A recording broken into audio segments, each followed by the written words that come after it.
Good morning, students. Today we begin with the next book, that is Footprints Without Feet, from chapter number 6, that is The Making of a Scientist, at page number 32.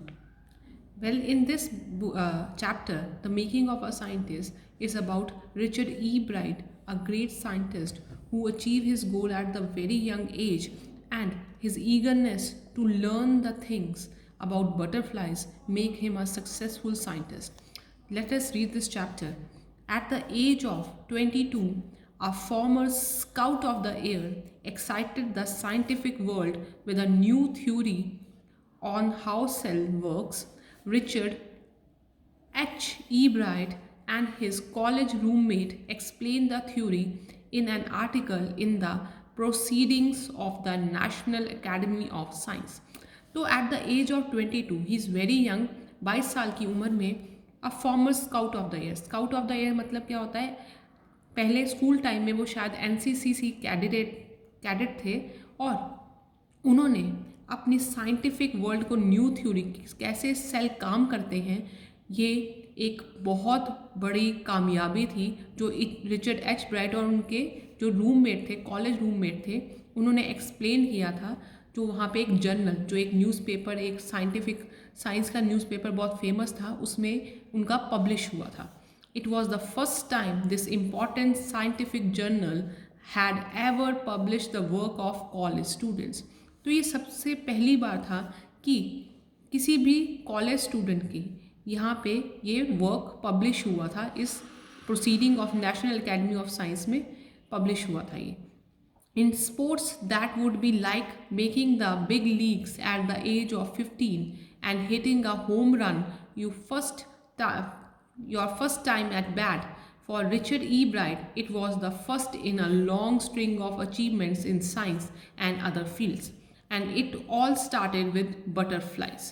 तो कहते हैं कि जो baseball, sports में जो baseball अगर आपने देखा होगा, जो मैच होता है, तो उसमें क्या होता है कि जो फर्स्ट रन लेते हैं, हिट करते हैं बॉल को और होम रन के लिए भागते हैं, और जितनी खुशी उस होम रन को गेन करने के लिए होती है, जीतने के लिए होती है, उतनी ही खुशी उन बच्चों को हुई थी एट द एज 22 जब उनका ये जर्नल साइंटिफिक वर्ल्ड में पब्लिश हुआ था.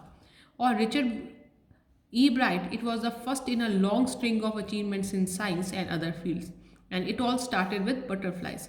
तो ये सबसे पहली अचीवमेंट थी रिचर्ड ई ब्राइट के कैरियर में साइंस के लिए, और ये कहाँ से स्टार्ट हुई थी? उनकी knowledge about butterflies. An only child, E. Bright grew up north of Reading, Pennsylvania. There wasn't much I could do there, he said. I certainly couldn't play football or baseball with a team of one, but there was one thing I could do, collect things. तो as only child मतलब वो अपने parents के अकेले ही बच्चे थे, उनका कोई भाई बहन नहीं था.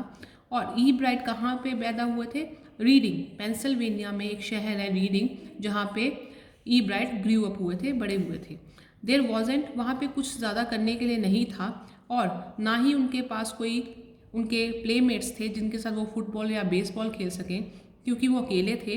इसलिए उन्होंने अपना शौक़ चीज़ों को कलेक्ट करने में यूज़ करना शुरू किया. So he did, and did he ever.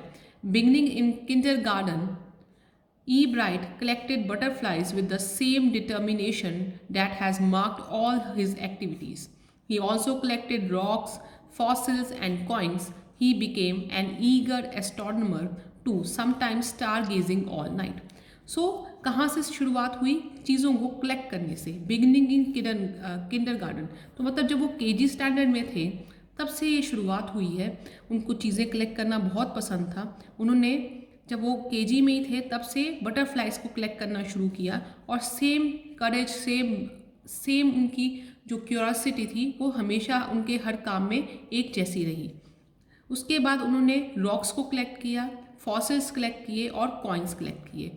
पत्थर कलेक्ट किए, फॉसिल्स होते हैं dead remains of plants and animals, उनको कलेक्ट किया.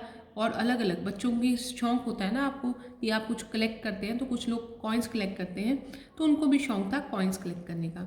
और वो बहुत ज़्यादा ईगर, किसी को चीज़ को जानने वाले एस्ट्रोनॉमर जो टेलीस्कोप से बाहर अर्थ, आउटसाइड अर्थ को देखते हैं, तो वो देख रहे थे और सारी रात कई बार वो तारों को देख देख कर भी गुजारते थे.